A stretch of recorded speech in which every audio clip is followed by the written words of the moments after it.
હું કોલેજના પ્રથમ વર્ષમાં આવ્યો ત્યારે મારું તોફાન બહુ હતું.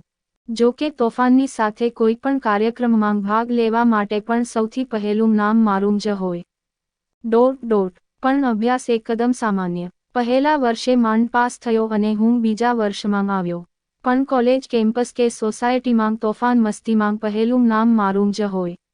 કોલેજના બીજા વર્ષમાં હતો ત્યારે દિવાળીના વેકેશન પડવાના આગલા દિવસે એને મારી પાસે આવીને મને happy Deepavali, happy new year કહ્યું હતું. ત્યારે મારું પહેલી વખત છોકરી પ્રત્યે ધ્યાન ગયું હતું. બાકી ત્યાં સુધી હું મારી મસ્તીમાં જીવનારો વ્યક્તિ હતો. તે દિવસથી મારી નજર એની ઉપર સ્થિર થયેલી. કોલેજમાં આમ સામાન્ય રીતે મને ખ્યાલ ખરો કે આ છોકરી કોલેજમાં ભણે છે. પણ મેં ક્યારેય એની તરફ ધ્યાન આપ્યું નહોતું.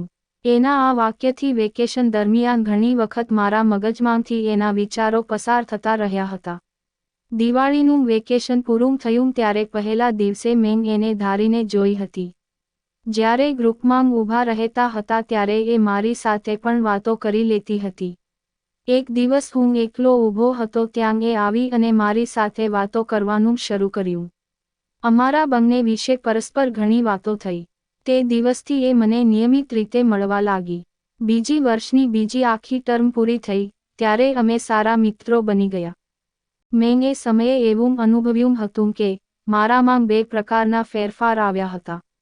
એક મારું તોફાન ઓછું થઈ ગયું હતું અને બીજું મારા વિચારોમાં એ છોકરી વારંવાર આવતી હતી. એનું નામ હતું દીપ્તિ. હું દીપ્તિ વિશે ઘણું વિચારતો. એ મને ગમવા લાગી હતી. અમારા વચ્ચેની મિત્રતા તો ઘણી સારી હતી પરંતુ એ મને પ્રેમ કરતી હશે કે કેમ? એ પ્રશ્ન મારા માટે સૌથી મોટો હતો. મેં મારા એક ફ્રેન્ડની સાથે વાત કરી તો એને સલાહ આપી કે એને આઈ લવ યુ કહી દે. એ દિવસે મને ઊંઘ આવી નહીં. બસ હું વિચારતો જ રહ્યો કે એને કેવી રીતે કહું. બીજા દિવસે કોલેજમાં હું રેડ રોઝ લઈને ગયો. મેં દીપ્તિને કીધું કે તારું એક કામ છે. મારે તને મળવું છે. તું ગેટની બહાર આવ. થોડી વારમાં એ બહાર આવી. અમારે ત્યાં બધા જ છોકરા છોકરીઓ કોલેજ કેમ્પસમાં જ હરતા ફરતા અને બેસતા. ભાગ્યે જ કોઈ ગેટની બહાર જતું. એ આવી ત્યારે ત્યાં અમે બંને એકલા જ હતા. મેં એને ફૂલ આપી અને કહ્યું આઈ લવ યુ. એને સ્માઇલ આપીને ફૂલ લઈ લીધું. મેં એની સામે જોયું ત્યારે એને કહ્યું કે આપણે પહેલા વર્ષમાં હતા ત્યારથી હું તમને પ્રેમ કરું છું. આઈ લવ યુ જેનિશ. આ સાંભળીને હું તો એની સામે જોઈ જ રહ્યો. મારી લાઈફમાં ક્યારેય કોઈએ મને આવું કહ્યું નહોતું. એ સમયનો મારો અનુભવ હું વર્ણવી શકતો નથી. પણ હું ખૂબ ખુશ હતો. પછી તો અમે કોલેજમાં જ્યાં જુઓ ત્યાં સાથે જ હોઈએ. કોલેજની બહારના પણ પ્રોગ્રામ બનતા રહેતા. અમારો પ્રેમ વધતો ગયો. અમે નક્કી કર્યું કે આપણે લગ્ન કરીશું. હું કન્સ્ટ્રક્શનના બિઝનેસમાં જોડાયો છું. જ્યારે દીપ્તિને બેંકમાં જોબ મળી ગઈ છે. અમે વારંવાર મળતા રહીએ છીએ.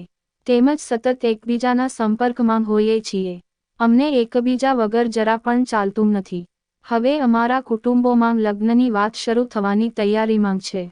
ત્યારે અમે નક્કી કર્યા મુજબ અમે બંને પોતપોતાના ઘરમાં પોતાની પસંદગી જાહેર કરીશું. સ્ટોરી મજા આવી જ સ્ટોરી સાંભળવા માટે ચેનલને સબસ્ક્રાઇબ કરજો મિત્રો. ધન્યવાદ.